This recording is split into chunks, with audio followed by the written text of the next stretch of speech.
在海外宣传乐器，传承乐器，好吧？祝你们成功，谢谢老师，好吧？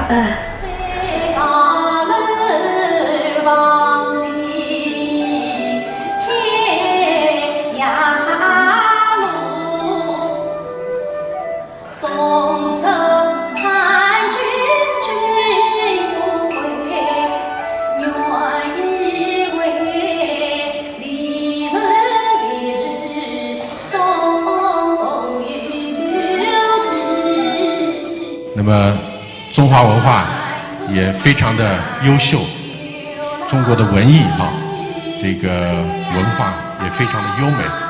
这个 Sophie， 我非常喜欢她唱的这个粤剧特别是她也是我们洛杉矶地区的林妹妹，是吧？谢谢。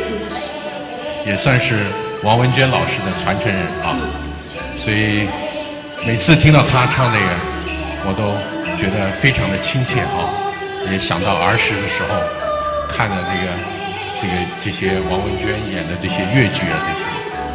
那么我觉得中华文化需要传承中华文化也需要传播，也需要跟其他的文化进行交流。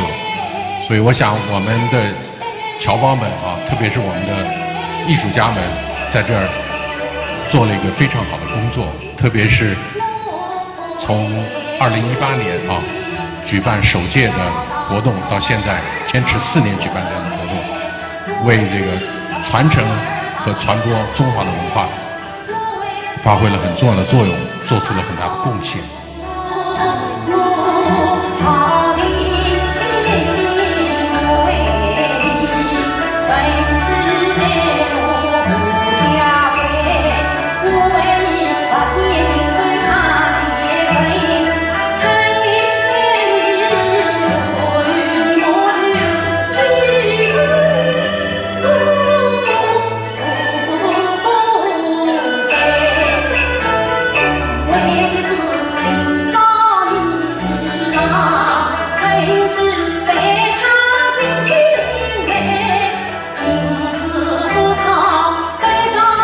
我希望通过今天的演出，能够把最具民族特色的文艺节目献给我们在座的每一位。希望我们在洛杉矶的海外的华人华侨都能够牢牢记住我们文化的根，记住民族的才是世界的。也希望通过今天的演出，能够让美国朋友们更加深入地了解我们中国的民族文化。